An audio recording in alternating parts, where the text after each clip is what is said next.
The fifth Star Wars movie opens with an epic space battle. The corporation doubled down. Thanks to that insurance payout, the corporation can produce all new ships, weapons, clankers, and even a new and improved Robot Man 2 who has 4 arms and 4 lightsabers, overwhelming any who protest the expansion of the corporation like Jar Jar. And this Robot Man was trained under the new CEO. As for our heroes, Obi-Wan is as cool as ever. Now he has a beard like Beardman's beard. Before the hair extensions, of course. Padme is pregnant and Obi-Wan sent her away from the fighting for her safety. And Anakin, well, he is still walking the line between the light and the dark side of the sparkle. He wants to take the fight directly to the second CEO. The corporation has gotten so much more powerful under the leadership of the new CEO. Anakin created his own lightsaber, which can change color between blue and green. But he only uses green at the end of the saga. And returned Beardman's green lightsaber, which he stole from Frogman, back to Frogman, and gave Obi-Wan his blue lightsaber back. As the stakes have raised so much, it requires all our heroes to set aside their differences to take down the corporation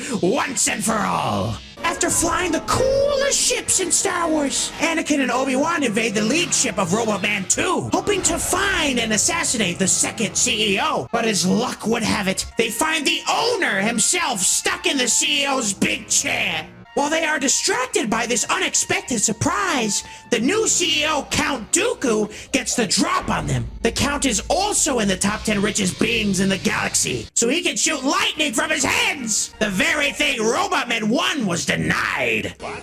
Even together, Obi-Wan and Anakin just aren't strong enough to kill the second CEO. But Anakin does cut off his hand, like what Robot Man did to him in the third movie. But Dooku teleports away before Anakin can land the final blow. Frustrated that they failed in their mission, Anakin decides to capture the owner and hold him for ransom. Unfortunately, our heroes couldn't escape the exploding lead ship, so they have to pilot the ship while it's falling apart down to the rebel base on City Planet, which is the retail store planet where Panaka now works as the assistant manager. He has a new cape, but he shaved all the hair off of his head, including his cool mustache. And get this, the laid-off clone stormtroopers work with our heroes now, since the corporation no longer pays them.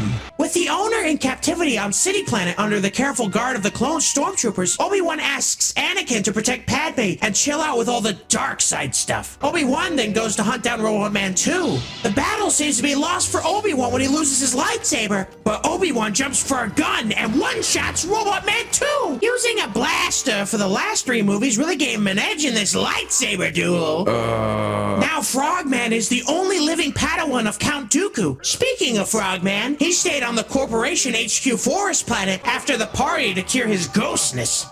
Now, unfortunately, the blue orb only restored him to how he was when he died, shriveled up and old. But he is still very powerful with Beardman's green lightsaber. And of course, Beardman is here with them, blasting clankers. Because yes, the corporation wants their HQ back, so they keep sending more and more clankers to retake the planet. But since the clone stormtroopers are on the rebel side now, the clankers just don't stand a chance. That's when the owner of the corporation sends out a message to all the clone stormtroopers on the Corporation HQ planet, rehiring them immediately and promising a raise to anyone who kills Frogman and Beardman, which goes about how you would expect. So the disgruntled workers aren't swayed by the corporation's empty promises of fair wages and raises, choosing to fight the good fight with their rebel friends, who treat them with the respect and dignity they have never experienced with the corporation? Oh, so that's what you expected. Oh no.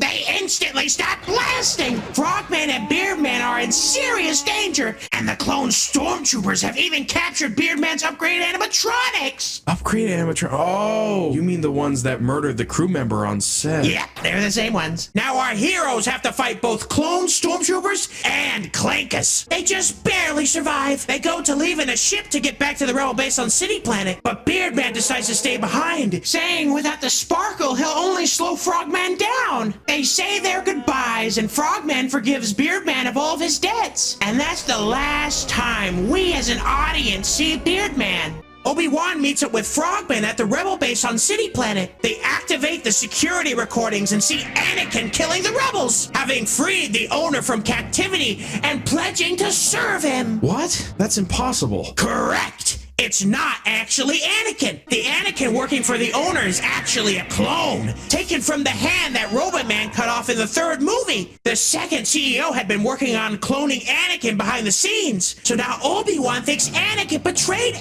everyone. And worst of all, his wife and unborn children are in danger. Anakin may have already killed them.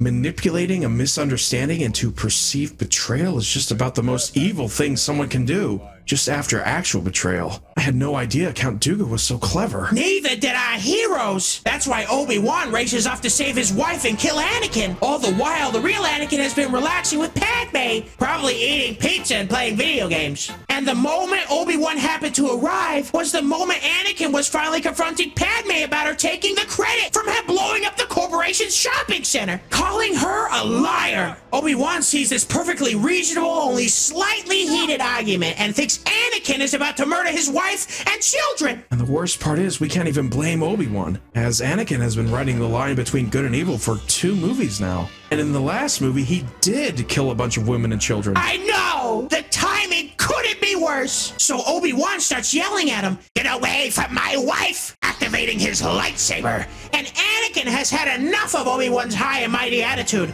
so he rushes toward him with his lightsaber active and wants to cut him down to size. Humble him. You know how it is. And so begins the epic Battle of Heroes. And all of this is just a big misunderstanding orchestrated by their real adversary. I think Bannon once called this strategy divide and conquer. Correct, Sen. I'm telling you, Bannon is a lot like Count Dooku.